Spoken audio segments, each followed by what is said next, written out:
தேவனுடைய பரிசுத்த நாமத்திற்கு மகிமை உண்டாவதாக. இந்த காலவேளை உங்கள் அனைவரையும் ஆண்டவராகிய இயேசு கிறிஸ்துவின் இன்ப நாமத்தில் உங்களை அன்போடு வாழ்த்தி வரவேற்கிறேன். விண்துளிகள் வாயிலாக இந்த நாளில் சந்திப்பதிலே மிகுந்த மகிழ்ச்சி அடைகிறேன். சங்கீதம் 57:3 நாம் வாசிக்கிறோம், என்னை விழுங்க பார்க்கிறவன் என்னை நிந்திக்கையில் அவன் பரலோகத்திலிருந்து ஒத்தாசை அனுப்பி என்னை ரட்சிப்பார் என்று சொல்லி நாம் வாசிக்கிறோம். இந்த நாளின் செய்தியின் தலைப்பானது பரலோக ஒத்தாசை.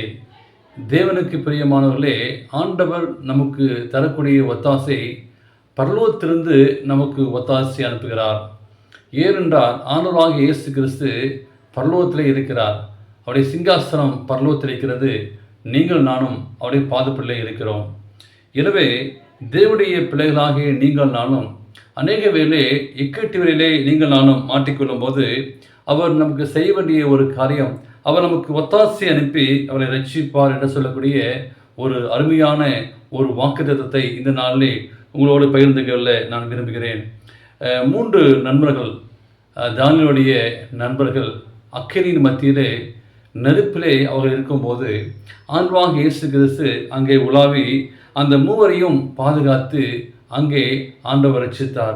அப்படியேப்பட்ட வேளையிலே தேவன் அக்கினி மத்தியிலே இறங்கி வந்த தேவன் தாவீதுடைய வாழ்க்கையிலே அவன் நிக்கட்டிலே இருந்தபோது அநேக சமயத்திலே சவுல் மூலமாக அவருக்கு இடர்கள் ஏற்பட்டது. அப்பொழுதெல்லாம் பல சமயங்களே அவருக்கு ஆண்டவர் ஒத்தாசை அனுப்புகிறார். நாம் சங்கீதத்திலே வாசிக்கிறோம், 121:1-2 வாசிக்கிறோம், எனக்கு ஒத்தாசை வரும் பர்வதங்களுக்கு நேராக என் கண்களை ஏறெடுக்கிறேன், வானத்தையும் பூமியும் உண்டாக்கின கர்த்தரிடத்திலிருந்து எனக்கு ஒத்தாசை வரும் என்று சொல்லி தாவீது பக்தன் அங்கே கூறுகிறார். ஏசாயா தீர்க்கதரிசி அங்கே சொல்லக்கூடிய ஒரு வசனம், ஏசாயா 25:4 வாசிக்கிறோம், அநேக நீர் ஏழைக்கு பலப்படுத்துகிற எளியவனுக்கு திடனும் பெருவெள்ளத்திற்கு தப்பும் அடைக்கலமும் வெயிலுக்கு ஒதுங்கும் நீளமாய் நீர் என்று சொல்லி ஏசாயா அங்கே சொல்கிறார். நெப்போலியன் போனபர்ட் என்பவர் ஒரு முறை ஆஸ்திரியா தேசத்தில் டெல்கிராஸ் என்னுமிடத்தில் கைப்பற்றதற்கான பெரிய ஒரு ஆயத்தத்தை ஏற்படுத்தினார். யுத்தங்கள் சூழ்ந்து நிற்கின்றது. அதை பட்டணத்தார் அங்கே ஆலயத்தில் கூடி அங்கே ஆலோசனை நடத்தினார்கள். எல்லோரும் சோர்ந்து போய் காணப்பட்டார்கள். அந்த வேளை அந்த சபை போதகர் சொல்லக்கூடிய ஒரு காரியம், யுத்த மேகம் நம்மை சூழ்ந்து கொண்டிருக்கிறது, ஆனால் அதற்காக நீங்கள் நானும் பயப்பட்டு ஆலய தொழுகையை விட்டுவிடக்கூடாது, எந்நாளும் போல அந்த தேவனை ஆராதிக்க வேண்டும் என்று சொல்லி அந்த சபை போதகர் சொன்னாராம்.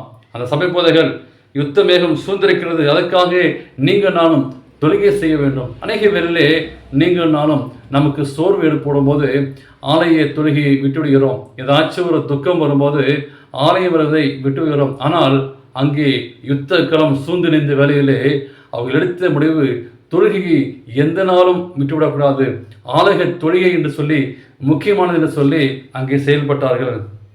அந்த பிள்ளைகள் அங்கே நன்றி சொல்லி அங்கே தேவனை மகிமைப்படுத்தினார்கள். தேவன் செய்த நன்மைகளை எண்ணி நினைத்து அவர்கள் தேவனை துதித்தார்கள். அவர் செய்த நன்மைகளை நினைத்து நன்றியவர்களாக வாழ வேண்டும். இஸ்ரவேல் ஜனங்கள் நன்றி இல்லாத பிள்ளைகளாக சென்றார்கள்.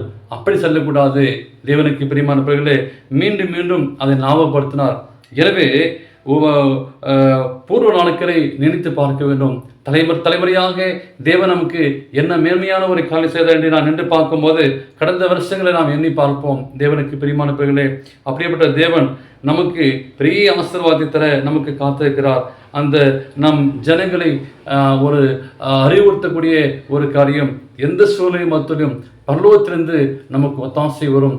தேவன் நீங்கள் இருக்கிற இடத்தில் இருந்து அந்த தேவனை கூப்பிடும்போது ஆண்டவர் பரலோகத்திலிருந்து உங்களுக்கு ஒத்தாசை அனுப்பார். இந்த காலவெளியிலே ஒப்பு கொடுப்பீங்களா?